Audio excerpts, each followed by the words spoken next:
La presentación que tengo con vosotros esta tarde se titula ¿Por qué espera Jesús? Estamos a 22 de marzo de 2019.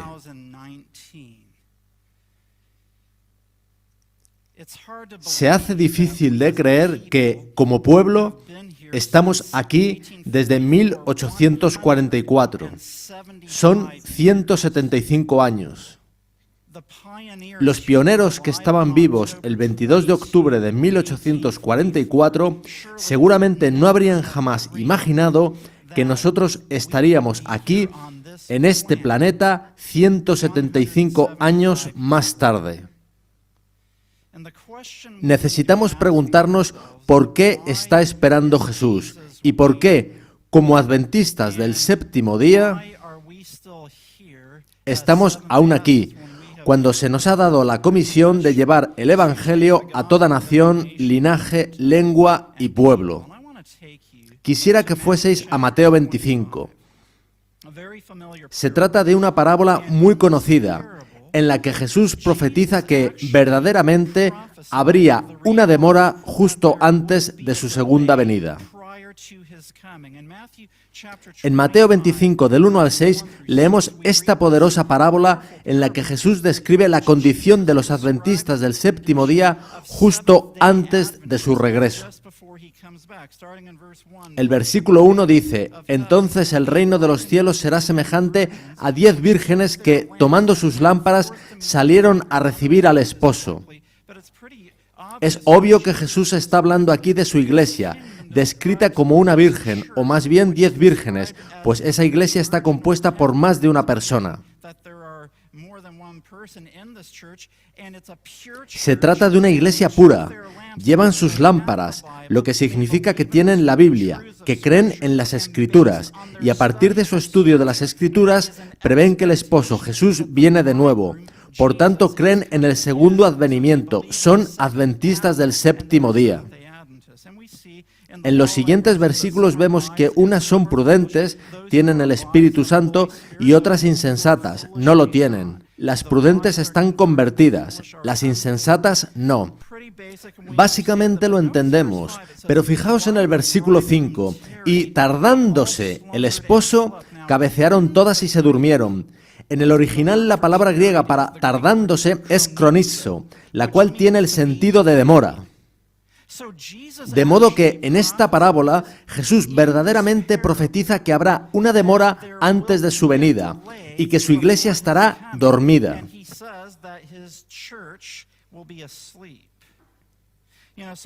Solemos anhelar el momento en el que regrese Jesús, lo cual nos sacará de este mundo de sufrimiento y dolor. Sin embargo, no solemos mirar al asunto desde la perspectiva de Dios, considerando que quizás seamos nosotros quienes le estamos demorando a Él.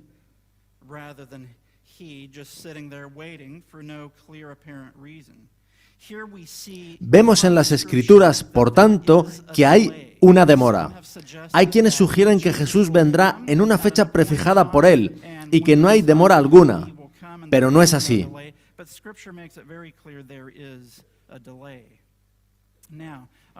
Quisiera ahora que fueseis a Santiago 5, 7 y 8, donde se nos dice muy claramente a qué está esperando Jesús.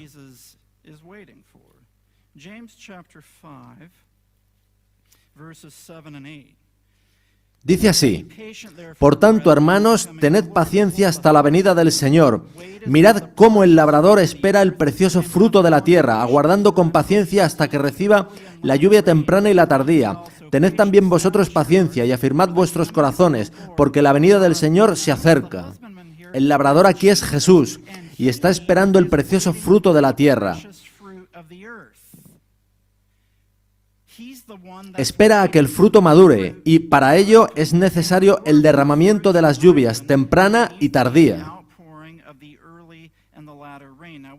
Ahora, la lluvia temprana fue derramada en Pentecostés, y la lluvia tardía será derramada justo antes del regreso de Jesús.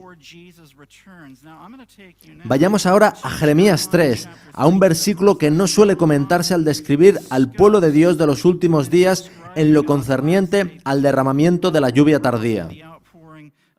En Jeremías 3:1 leemos: dicen, si alguno dejare a su mujer y yéndose ésta de él se juntare a otro hombre, ¿volverá a ella más? ¿No será tal tierra del todo amancillada? Tú pues has fornicado con muchos amigos, mas vuélvete a mí, dice Jehová.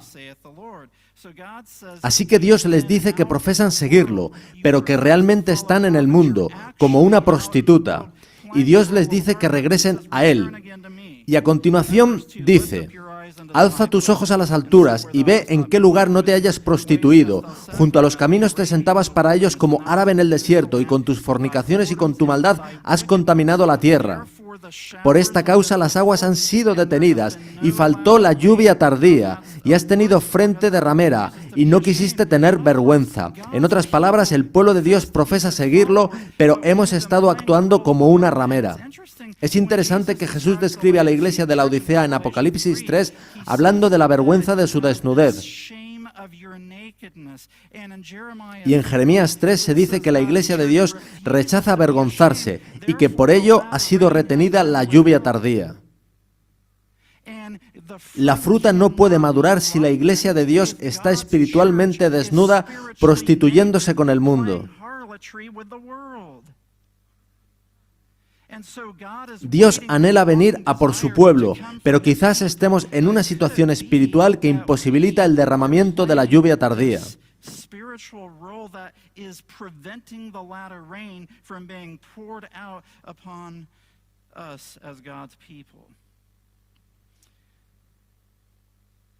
Veamos ahora algunas citas que claramente describen esta demora. La primera está en Testimonios para la Iglesia, volumen 6, página 450, y dice así: si el propósito de Dios de dar al mundo el mensaje de misericordia hubiese sido llevado a cabo por su pueblo, Cristo habría venido ya a la tierra y los santos habrían recibido su bienvenida en la ciudad de Dios. Esto fue escrito en 1900, hace 119 años, y aquí seguimos. La siguiente está en el Evangelismo, página 695, y dice así: si los adventistas, después del gran chasco de 1844, se hubieran aferrado a su fe y hubieran ido unidos en pos de la providencia de Dios, y si hubieran recibido el mensaje del tercer ángel, y si lo hubieran proclamado al mundo con el poder del Espíritu Santo, habrían visto la salvación de Dios. El Señor habría obrado con poder mediante sus esfuerzos, la obra se habría terminado y Cristo habría venido para recibir a su pueblo y darle su recompensa. Vemos de nuevo que Cristo podría haber venido ya. No era su propósito que estuviésemos aún aquí en 2019. Veamos ahora por qué aún estamos aquí. Esto está en el manuscrito 4 de 1883 y aparece en el Evangelismo, página 696. Dice así: durante 40 años la incredulidad, la murmuración y la rebelión impidieron la entrada del antiguo Israel en la tierra de Canaán. Los mismos pecados han demorado la entrada del moderno Israel en la Canaán celestial. En ninguno de los dos casos fallaron las promesas de Dios. La incredulidad, la mundanalidad, la falta de consagración y las contiendas entre el profeso pueblo de Dios nos han mantenido en este mundo de pecado y tristeza tantos años. Solo sobre incredulidad, mundanalidad y falta de consagración podríamos dar todo un sermón o toda una tanda de sermones. Pero pensad un momento, no en personas que no creen en la Biblia o en el espíritu de profecía, sino en vosotros mismos como una de las 10 vírgenes que espera el retorno de Jesús.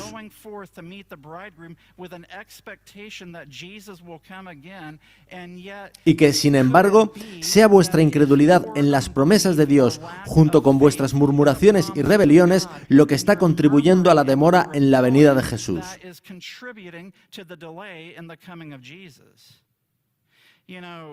Muchas veces nos echamos las manos a la cabeza con lo que hacían los hijos del antiguo Israel.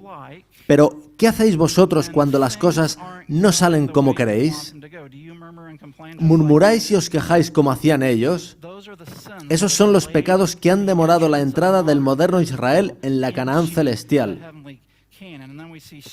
No vamos a extendernos en ello ahora, pero claramente vemos contiendas y rebelión en el pueblo de Dios actual.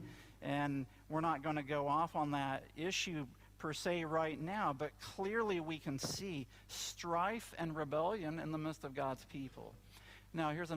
Veamos otra cita. Es de 1901 y está en el Evangelismo, página 696. Tal vez tengamos que permanecer aquí en este mundo muchos años más debido a la insubordinación, como les sucedió a los hijos de Israel, pero por amor de Cristo, su pueblo no debe añadir pecado sobre pecado, culpando a Dios de las consecuencias de su propia conducta errónea. No estamos aún en este mundo por capricho de Dios, sino por nuestra insubordinación.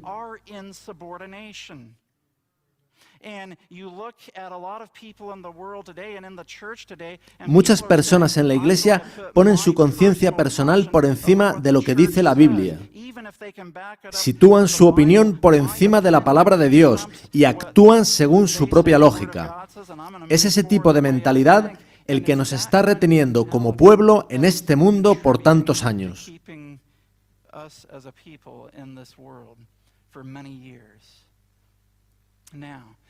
Vayamos ahora a la Biblia y veamos cómo estará este mundo cuando retorne Jesús.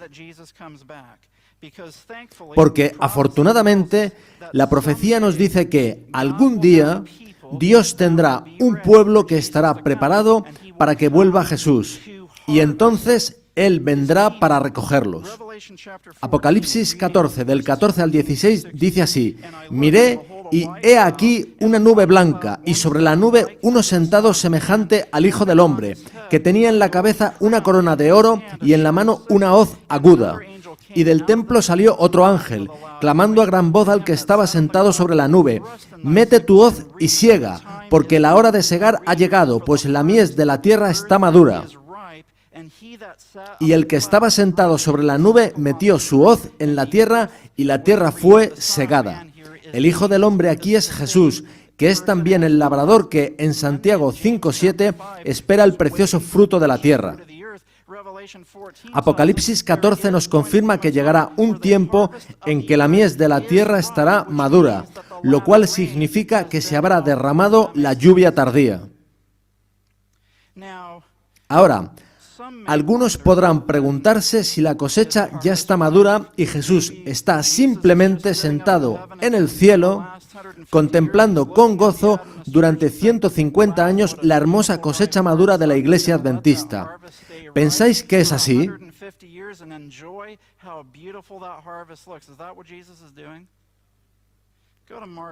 Id por favor a Marcos 4, 28 y 29, donde se describe qué es lo que sucede en el tiempo de la cosecha.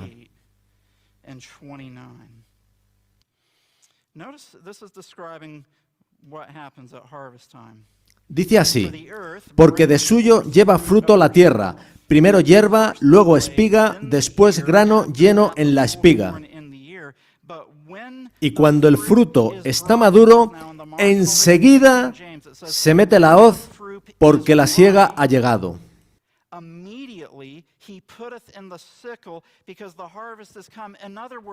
En otras palabras, en cuanto haya una cosecha madura, Jesús no esperará más. Inmediatamente meterá la hoz y recogerá el fruto maduro, pues se habrá derramado la lluvia tardía. Y en Hechos 5:32 se dice que se da el Espíritu Santo a los que le obedecen. Y me asombra que la obediencia se ha convertido en una connotación negativa en la Iglesia de Dios de hoy en día. El diablo sabe que la obediencia de corazones dispuestos y amorosos es lo que permitirá a Dios derramar la lluvia tardía para la maduración de una cosecha.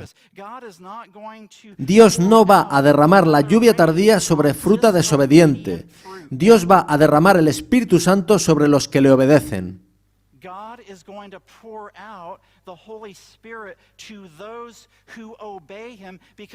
En la Iglesia Adventista del Séptimo Día tenemos un problema de orgullo. Muchos quieren ser centros de influencia. Quieren conducir la corriente y fijar la agenda. Quieren estar en el círculo de influencia. Si Dios derramara la lluvia tardía ahora, intentaríamos atribuirnos el mérito de la obra que estaría haciendo Dios. Y Dios no está buscando una generación que se atribuya los méritos del poder de Dios. Dios está buscando un pueblo que lleve fruto, lo cual es semejanza a Jesús.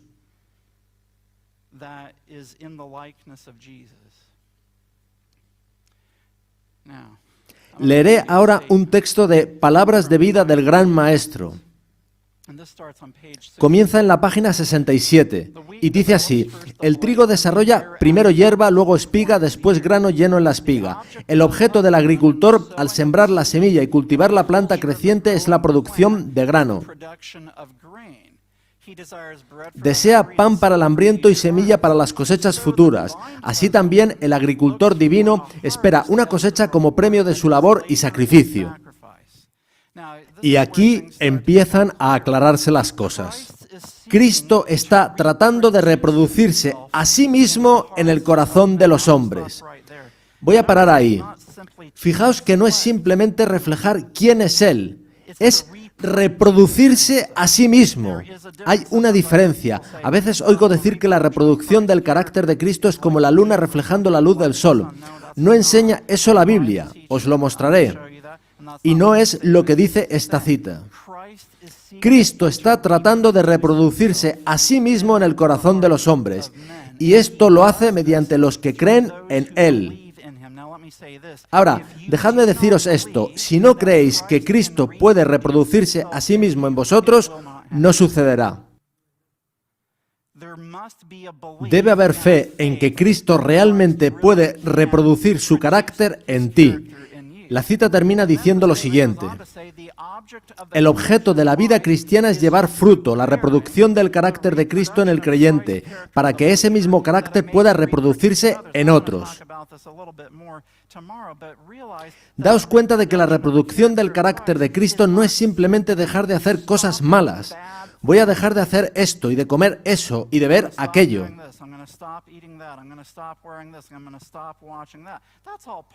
Eso es parte, pero el gran propósito de la reproducción del carácter de Cristo es que seas testimonio como lo era Jesús.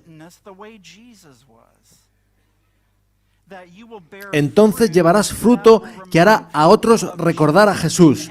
Y no solo eso, sino que su carácter será a su vez reproducido en otros por tu influencia. No buscamos simplemente ganar miembros de iglesia, sino discípulos que tendrán el carácter de Cristo. Quizás hayáis oído la triste historia de un nuevo converso que vino a la iglesia. Ardía por el Señor, amaba al Señor, quería contar a todos todo lo que podía sobre Cristo.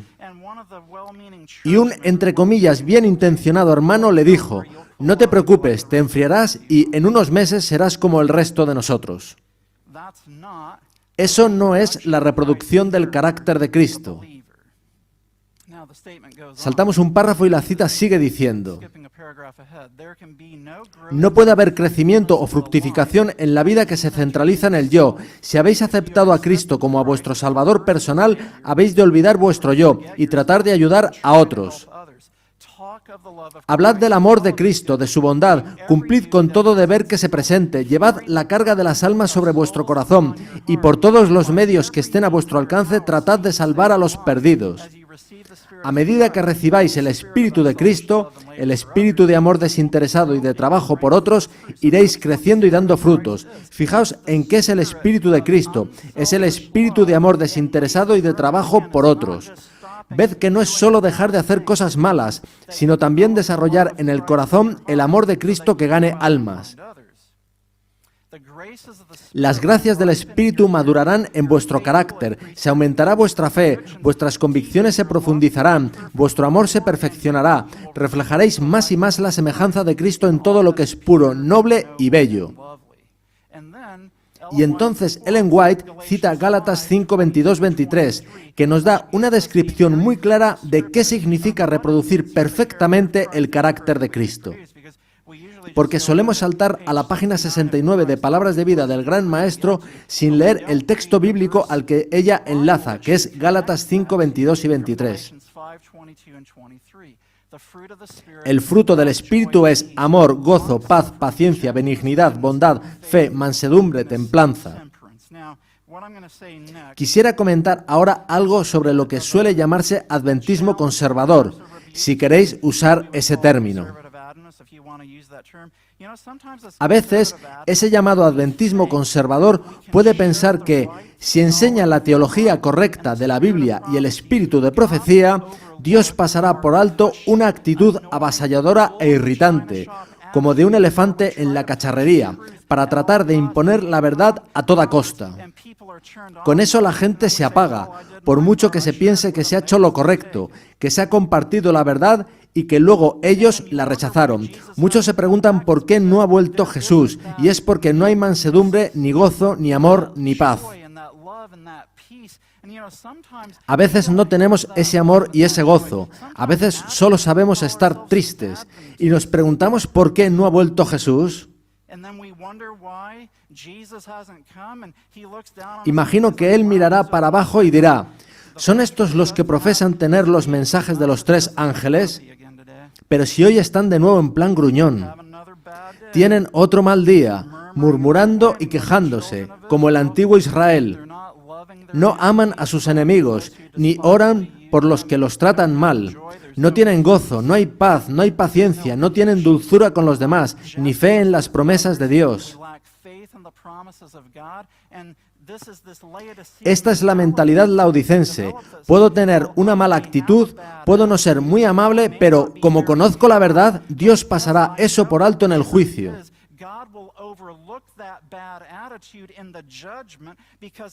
Pues di la verdad a la gente para que conocieran lo que dicen la Biblia y el espíritu de profecía. Esos no son los frutos del espíritu. La cita sigue así: este fruto nunca puede perecer, sino que producirá una cosecha, según su género, para vida eterna. Y a continuación dice lo siguiente: cuando el fruto fuere producido, luego se mete la hoz, porque la siega es llegada. De modo que el fruto producirá una cosecha, una generación de adventistas que tendrán amor, gozo, paz, paciencia, benignidad, bondad, fe, mansedumbre y templanza. Eso es lo que Dios está buscando. Cristo espera con un deseo anhelante la manifestación de sí mismo en su iglesia. Eso quiere decir que Él no ve amor, gozo, paz, paciencia, benignidad, bondad, fe, mansedumbre y templanza.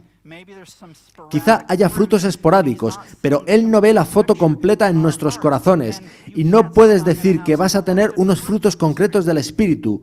Vienen todos juntos. Cristo espera con un deseo anhelante la manifestación de sí mismo en su iglesia. Cuando el carácter de Cristo sea perfectamente reproducido en su pueblo, entonces vendrá Él para reclamarlos como suyos. En otras palabras, cuando el carácter de Cristo, tal y como se describe en Gálatas, amor, gozo, paz, paciencia, benignidad, bondad, fe, mansedumbre y templanza, sea la experiencia del pueblo de Dios, Él vendrá para reclamarlos como suyos. Dejemos las excusas por la falta de fe. Dejemos las excusas por no amar a nuestros enemigos. Dejemos las excusas por ser gruñones y perder los nervios, y por no tener paciencia, ni mansedumbre, ni dulzura. Todo eso es evidencia de falta de fe en las promesas de Dios de que Él puede liberarnos de toda tendencia al mal.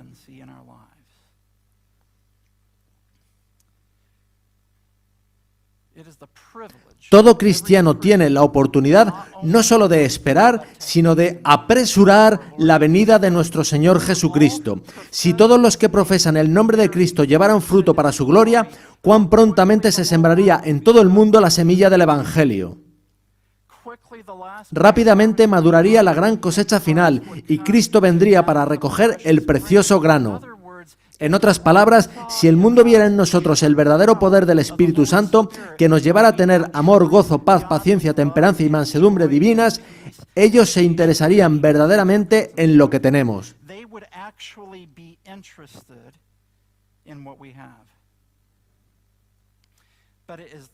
Pero es la mundanalidad, la incredulidad, las contiendas y la falta de consagración entre el pueblo de Dios lo que nos ha mantenido en este mundo. Si algunas personas vinieran a nuestras juntas de iglesia, se preguntarían: ¿por qué habría yo de unirme a esta iglesia?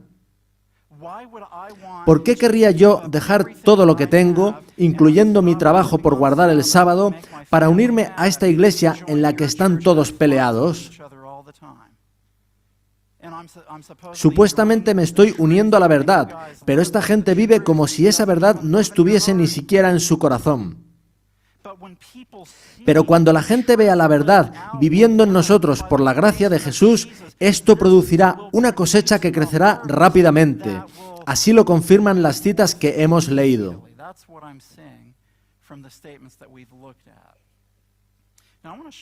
Quisiera mostraros ahora en la Biblia cómo se desarrolla esta cosecha.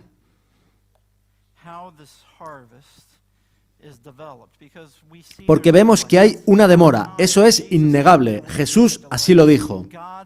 El pueblo de Dios del tiempo del fin, los adventistas del séptimo día, que esperamos a Jesús, está dormido al estar Jesús demorándose. Pero la razón de la demora está en nosotros, no en Dios. No hemos recibido la lluvia tardía porque estamos vagando con un pie en la iglesia y otro en el mundo.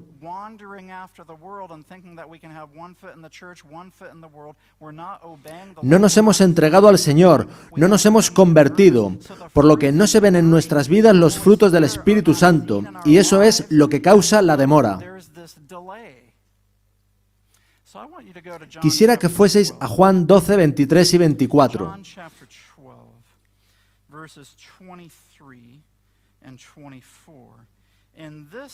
Este texto muestra cómo se desarrolla la cosecha.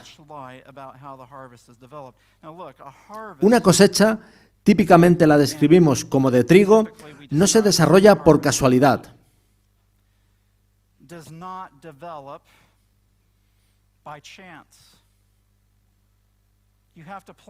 Para que crezca la planta hay que sembrar una semilla.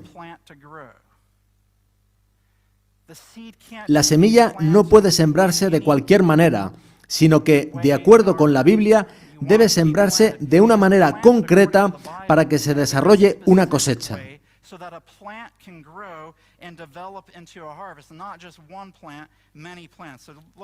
Leamos entonces Juan 12, 23 y 24. Jesús les respondió diciendo: ha llegado la hora para que el Hijo del Hombre sea glorificado.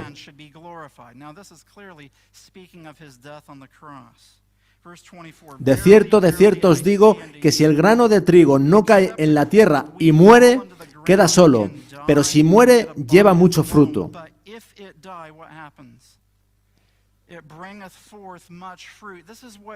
Jesús les dice que cuando muera en la cruz, Él será una semilla plantada en el campo. La vida perfecta de Jesús le permitió morir como un sacrificio perfecto, y Él promete que esa semilla plantada crecerá y dará mucho fruto.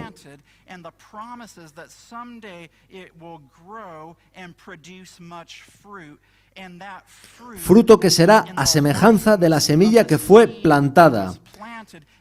Y cuando el fruto esté maduro, tendremos la cosecha. Ahora, es interesante que hay muchas conexiones que pueden hacerse entre la muerte de Cristo y la cosecha en el fin del mundo.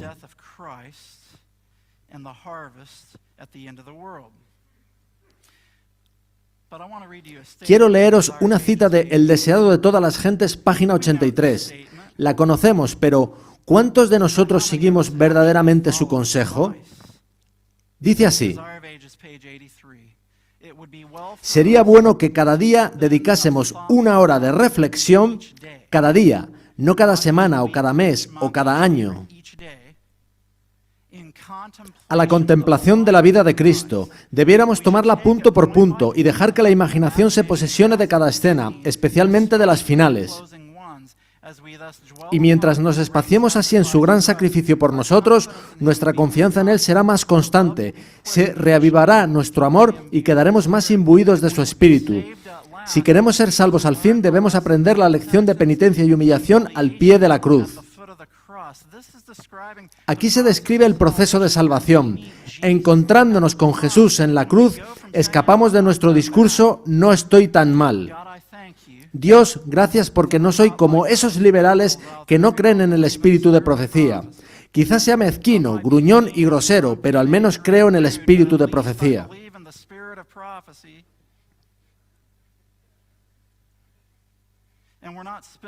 No dedicamos esa hora diaria de reflexión, de modo que cuando llegan las pruebas no somos como Jesús en la cruz, sino que somos nuestro peor egoísta y pecaminoso yo. Aunque conocemos cómo deberíamos ser, no estamos entregados porque no estamos dedicando tiempo con Jesús al pie de la cruz. El espíritu de profecía dice que cuando empleamos esa hora de reflexión, no por rutina, sino porque amamos al Señor, eso nos cambia. Por la contemplación somos cambiados de gloria en gloria. Una hora al día para contemplar la vida de Cristo. Si os preguntáis por qué estáis luchando tanto con vuestras tentaciones y en las batallas y pruebas de esta vida, os lanzo el siguiente desafío. Emplead cada día una hora contemplando a Jesús, especialmente sus escenas finales, y veréis cómo eso cambia vuestro corazón y vuestra vida. Jesús es la semilla que es sembrada. Lo que quiero mostraros ahora es que hay una conexión directa entre la experiencia de Jesús en la cruz y la última generación que vivirá en esta tierra.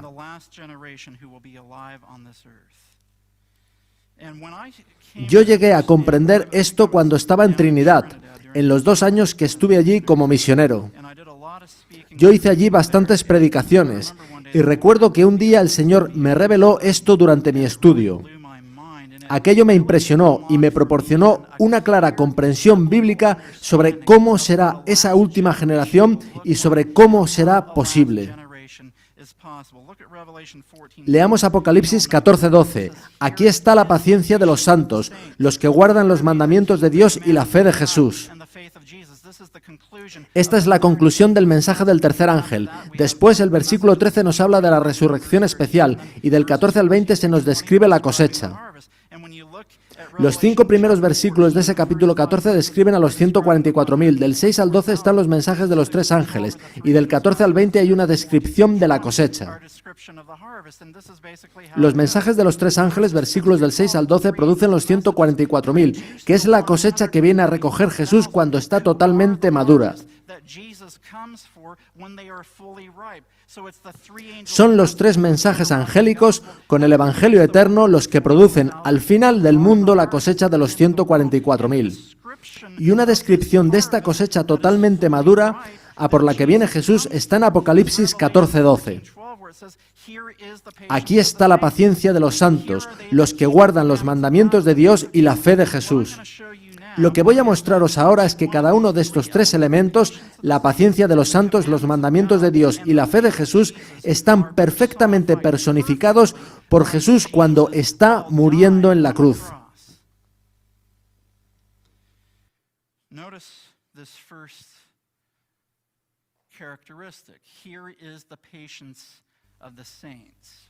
El primero de ellos, la paciencia de los santos, lo encontramos en Hebreos 12, 1 y 2, que dice así: Por tanto, nosotros también, teniendo en derredor nuestro tan grande nube de testigos, despojémonos de todo peso y del pecado que nos asedia, y corramos con paciencia. En griego es la misma palabra que en Apocalipsis 14:12. La carrera que tenemos por delante, puestos los ojos en Jesús, el autor y consumador de la fe, el cual por el gozo puesto delante de él, sufrió la cruz. Ahora, esa palabra sufrió tiene en griego la misma raíz que la palabra paciencia. De modo que cuando Jesús sufrió la cruz, él tuvo paciencia, tal como la tendrá el pueblo final de Dios según se describe en Apocalipsis 14:12. Jesús tuvo paciencia en la cruz. Ahora, en el conflicto de los siglos hay una cita que dice: los tiempos que nos esperan requieren una fe capaz de soportar el cansancio, la demora y el hambre. Voy a haceros una confesión. Yo puedo saltarme mi devoción de la mañana, pero si duermo 8 horas Tomo un buen desayuno. Veo a mis pacientes en la clínica y todo va bien. Mis pacientes están contentos y agradecidos de cómo yo les ayudo en vez de estar protestando.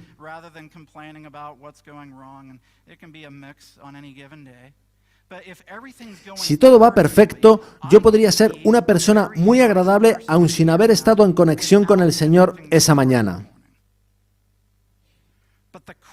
Pero la pregunta es, ¿cómo me comporto cuando estoy fatigado, cuando como tarde y, como resultado, voy atrasado en todo?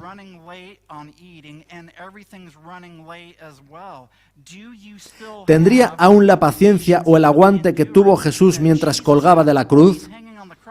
Él estuvo una noche sin dormir. Fue golpeado, no había comido y, colgado en la cruz, decía, Padre, perdónalos porque no saben lo que hacen. La paciencia de los santos no es simplemente unas personas que son más o menos corteses cuando las cosas se complican un poco. No. Se trata de una generación de personas que han aprendido por experiencia, a través de las pruebas de fuego de la vida, a ser como Jesús mientras estaba colgado de la cruz. Jesús siembra la semilla en la cruz y dice, mi muerte producirá una cosecha de mucho fruto, a semejanza de la semilla ahora plantada.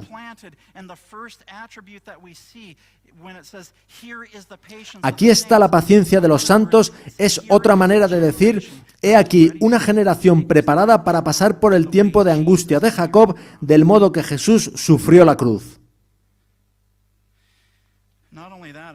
Pero no solo eso, también guardan los mandamientos de Dios.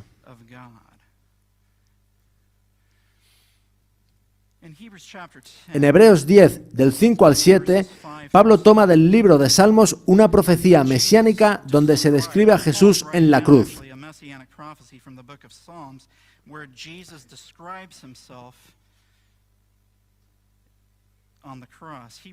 Dice así, por lo cual, entrando en el mundo dice, sacrificio y ofrenda no quisiste, mas me preparaste cuerpo, holocaustos y expiaciones por el pecado no te agradaron. Entonces dije, he aquí que vengo, oh Dios, para hacer tu voluntad, como en el rollo del libro está escrito de mí. Jesús está diciendo que vino a esta tierra y que un cuerpo fue preparado para él para ser un sacrificio vivo, para hacer la voluntad de Dios. Y en Salmos 40, de donde ese pasaje está tomado, se define claramente cuál es la voluntad de Dios. Salmos 47 y 8 dice así, entonces dije, he aquí vengo, en el rollo del libro está escrito de mí, el hacer tu voluntad, Dios mío, me ha agradado, y tu ley está en medio de mi corazón. En otras palabras, hacer la voluntad de Dios es que la ley de Dios esté escrita en corazón y mente. Y así, Jesús dice que, cuando vino a esta tierra, en la naturaleza humana caída que le fue dada, vino a ser un sacrificio y a vivir una vida perfecta. Una vida de obediencia, y a ser obediente hasta la muerte, y muerte de cruz. Jesús colgado en la cruz es un sacrificio perfecto porque vivió una vida de perfecta obediencia. Se deleitó en hacer la voluntad de Dios, que es la ley de Dios. A veces, los adventistas podemos pensar que los 10 mandamientos son algo muy severo. Pero si no fuera por el 10º mandamiento, yo no podría saber que hay codicia en mi corazón.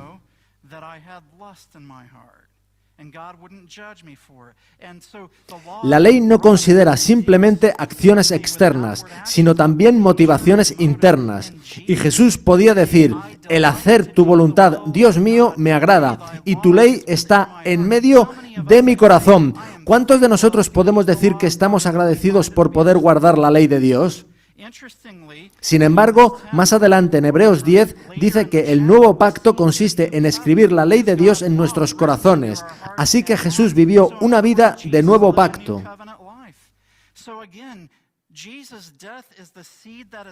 Vemos de nuevo que la muerte de Jesús es la semilla que es plantada para producir la cosecha de una generación que, además de tener la paciencia que tuvo Jesús en la cruz, vivirá en obediencia como lo hizo Jesús en la misma naturaleza humana que tenemos nosotros.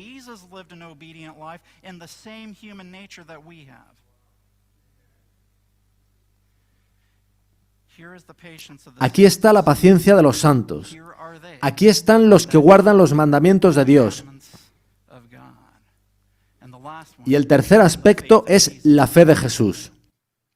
Galatians 2:20, Gálatas 2:20 dice, con Cristo estoy juntamente crucificado, y ya no vivo yo, mas vive Cristo en mí, y lo que ahora vivo en la carne, lo vivo en la fe del Hijo de Dios, el cual me amó y se entregó a sí mismo por mí. Esa es la fe de Jesús. Cuando estoy crucificado con Cristo, Él entra y sale el pecado, y vivo con la fe de Jesús, pues Él vive en mí y por medio de mí. In my human flesh, I live by the faith of Jesus who is living in me and through me. In order to have Para tener la fe de Jesús, ha de haber una total muerte al yo, la cual ha de ser renovada diariamente.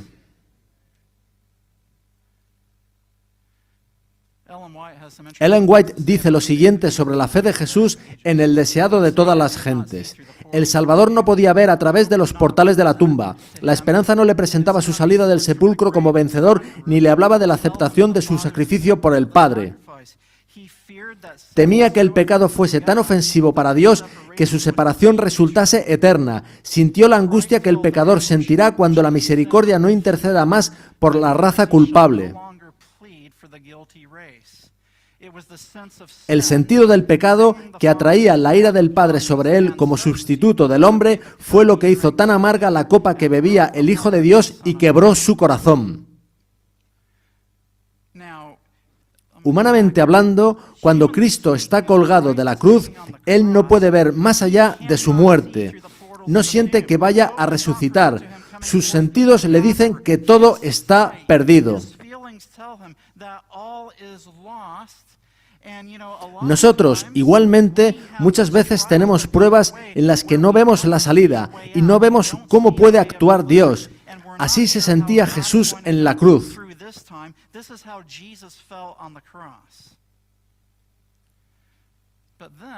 Pero 3 páginas después leemos lo siguiente. De repente la lobreguez se apartó de la cruz y en tonos claros como de trompeta que parecían repercutir por toda la creación, Jesús exclamó, consumado es, Padre, en tus manos encomiendo mi espíritu. Una luz circulló la cruz y el rostro del Salvador brilló con una gloria como la del sol. Inclinó entonces la cabeza sobre el pecho y murió. Aquí es donde a menudo fallamos. No vemos la salida y en vez de, por fe, reclamar las promesas de Dios en las Escrituras, manifestamos duda y pesadumbre. Dios nos llama a algo mejor. Entre las terribles tinieblas, aparentemente abandonado de Dios, Cristo había apurado las últimas heces de la copa de la desgracia humana. En esas terribles horas había confiado en la evidencia que antes recibiera de que era aceptado de su Padre, conocía el carácter de su Padre, comprendía su justicia, su misericordia y su gran amor. En otras palabras, colgado de la cruz, Jesús no sentía la presencia de su Padre, no sentía que lo fuese a rescatar de la tumba, el pecado era demasiado ofensivo. Pero por fe recuerda sus experiencias previas con el Padre y eso es lo que lo sostiene. Por eso necesitamos tener ahora esas experiencias de fe. Fijaos que a continuación Ellen White deja claro que Jesús ejerció fe. Por la fe confió en aquel a quien había sido siempre su placer obedecer. Y mientras sumiso se confiaba a Dios, desapareció la sensación de haber perdido el favor de su Padre. Por la fe, Cristo venció. Hermanos, esto no fue una dificultad menor para Cristo. Literal y humanamente, Él no podía ver a través de los portales de la tumba. Cristo sintió la pérdida de la presencia de su Padre como nunca antes en su vida y como nunca lo hemos podido sentir nosotros.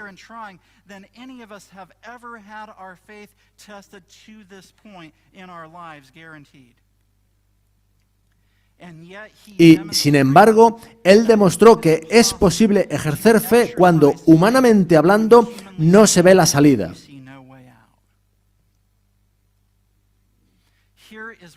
Esto es lo que hace tan poderoso el mensaje del tercer ángel.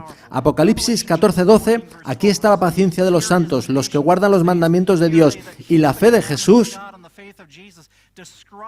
Describe a los 144.000, pero describe también a Jesús cuando colgaba de la cruz. Este es el carácter de Jesús y es el mensaje del tercer ángel, el cual ha de ser proclamado y demostrado en alta voz. El mensaje del tercer ángel tiene tanto poder porque describe a Jesús colgado de la cruz y promete que Dios producirá un pueblo que tendrá una vivencia semejante. La semilla producirá una cosecha. Jesús en la cruz produce al final del tiempo una generación que tendrá una vivencia como la suya en la cruz. Por eso tiene poder el mensaje del tercer ángel, el cual no solo será proclamado, sino que también será demostrado.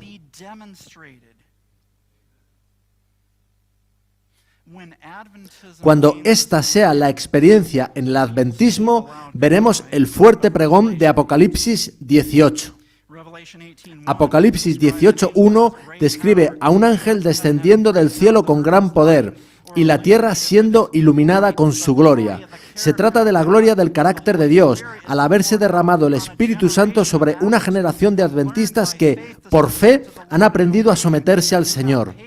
Tienen paciencia, obediencia y fe, siendo así a semejanza de Jesús, de modo que el mundo desea tener lo que ellos tienen. La tierra será iluminada con la gloria del carácter de Dios.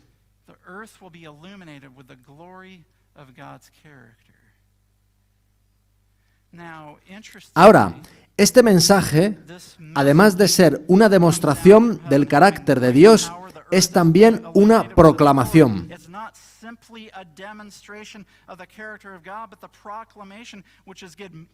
Y clamó con voz potente diciendo: ha caído la gran Babilonia, y se ha hecho habitación de demonios, y guarida de todo espíritu inmundo, y albergue de toda ave inmunda y aborrecible.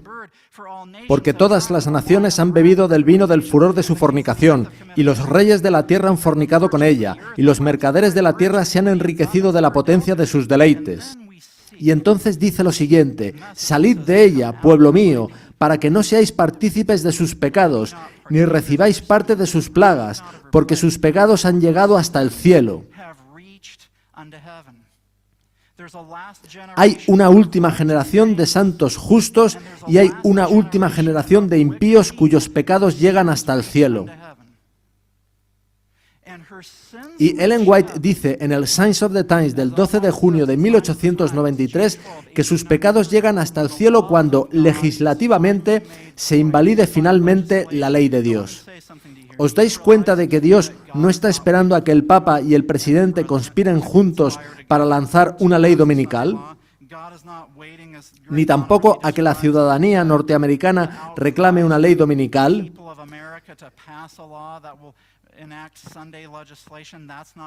Dios no está esperando a esas cosas. Esas cosas sucederán cuando Dios tenga un pueblo que reproduzca su carácter, que pueda dar una demostración perfecta y proclamar a la gente que salga de Babilonia. Y cuando Dios tenga esa demostración, veremos una ley dominical. No pongamos fechas para la ley dominical. Va contra el claro consejo de la Biblia y el espíritu de profecía. No es ese nuestro mensaje. Nuestro mensaje no es de tiempo. Nuestro mensaje es de preparación del carácter y de total entrega a Jesús.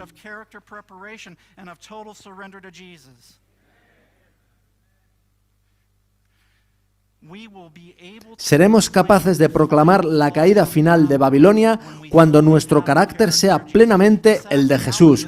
La triste realidad es que, a veces, los adventistas del séptimo día proclamamos la caída de Babilonia con el carácter de Babilonia, y eso no funciona. Cuando haya reproducido su carácter en su pueblo, Dios permitirá, en los últimos eventos de la historia de esta tierra, la ley dominical. De modo que Dios utiliza los 3 mensajes angélicos para producir los 144.000 de Apocalipsis 14:12. Los 144.000 son una reproducción del carácter de Cristo. Los 144.000 serán capaces de dar el fuerte pregón con poder porque tendrán el carácter de Jesús. Eso es lo que necesitamos, el carácter de Jesús. Ahora, antes de terminar, quisiera hablaros de la vindicación de Dios, concepto que aparece, por ejemplo, en Ezequiel 36, del 20 al 23.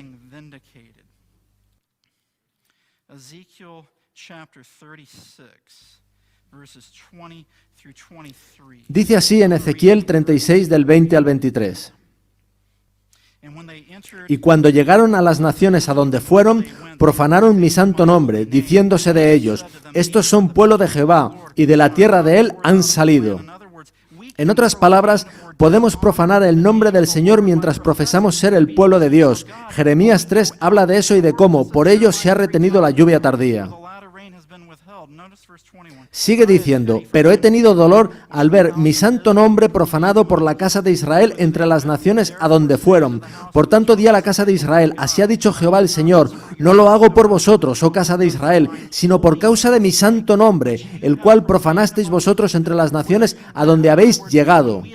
Cuando profesamos seguir al Señor, pero no hay diferencia entre nosotros y el mundo, profanamos el nombre del Señor, y así no vindicamos su nombre.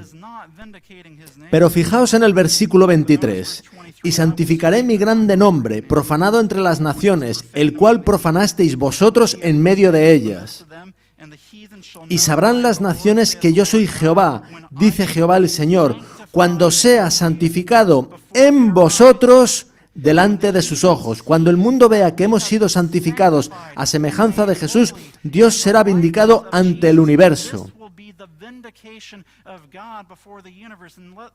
Y que quede esto muy claro, nosotros no vindicamos a Dios.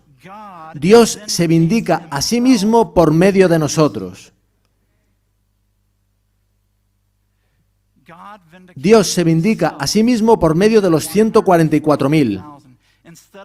En vez de profanar el nombre de Dios entre las naciones, permitiremos que el Señor habite en nuestros corazones de modo que sea vindicado y glorificado por medio de nosotros. Fijaos en esta cita de El deseado de todas las gentes, página 671. El Salvador vino para glorificar al Padre demostrando su amor. Así el Espíritu iba a glorificar a Cristo revelando su gracia al mundo.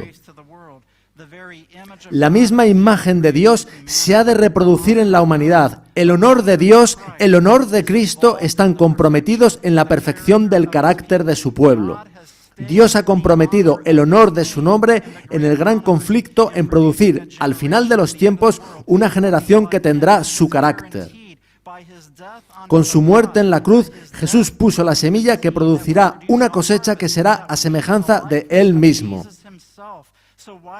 Entonces, ¿a qué está esperando Jesús? A una generación que tendrá su cumplimiento en Apocalipsis 14:12. Aquí está la paciencia de los santos, los que guardan los mandamientos de Dios y la fe de Jesús.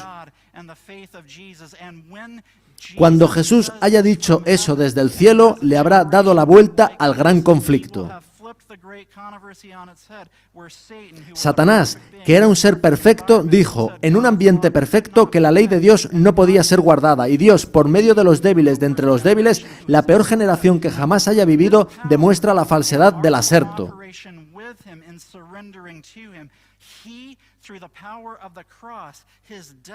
Por medio de su poder y nuestra cooperación al someternos a Él, Él producirá en nosotros la semejanza de sí mismo. ¿No es eso lo que queréis? Es lo que yo quiero y lo que necesito. Y por la gracia de Dios, si somos crucificados con Cristo, será la realidad en nuestras vidas y Jesús vendrá a reclamarnos como suyos.